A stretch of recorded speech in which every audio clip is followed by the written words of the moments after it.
Program Kampung Angkat Madani merupakan satu inisiatif kerajaan Madani yang telah diperkenalkan oleh Yang Maha Berhormat Perdana Menteri sebagai satu pendekatan baru untuk memastikan pembangunan negara benar-benar sampai dan dirasai rakyat di peringkat akar umbi.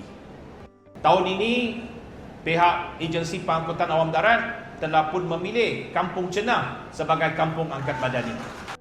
Hari ini, Agensi Pengangkutan Awam Darat sebagai sebuah agensi di bawah Kementerian Pengangkutan meneruskan komitmen tersebut melalui pelaksanaan program Kampung Angkat Madani di Kampung Cenah.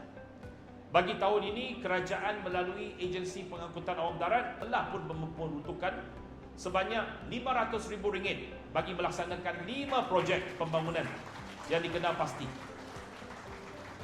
Dan yang lebih penting, projek-projek ini dilaksanakan selepas sesi libat urus dengan masyarakat setempat.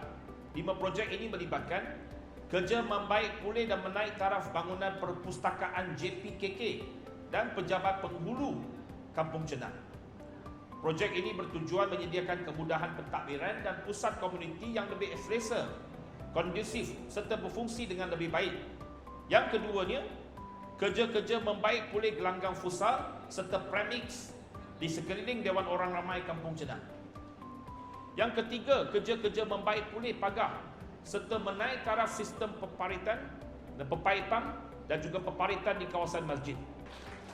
Yang keempat, kerja-kerja membekal dan memasang box kawat bagi membaik pulih sistem saliran di kawasan Kampung Cenah.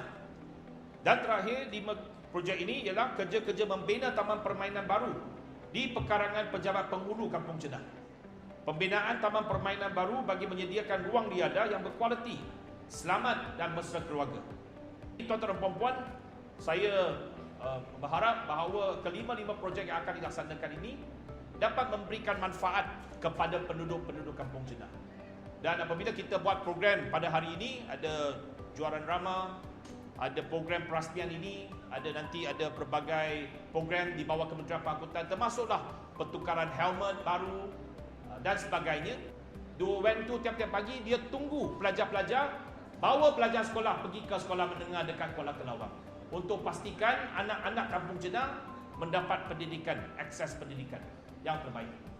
Selain waktu sekolah, masyarakat di sini juga boleh menggunakan van ini untuk pergi ke Kuala Kelawar dan sebagainya.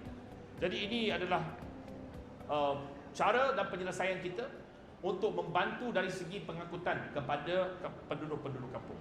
Semoga program Kampung Angkat Madani Agensi Pengangkutan Awam Darat tahun 2026 ini menjadi pemangkin kepada pembangunan Kampung Cenah sebagai sebuah komuniti yang lebih maju, sejahtera, selaras dengan aspirasi Malaysia Madani. Dengan segala hormat dan sukacitanya, saya merasmikan program Kampung Angkat Madani Agensi Pengangkutan Awam Darat tahun 2026 Kampung Cenah, Jelebuk.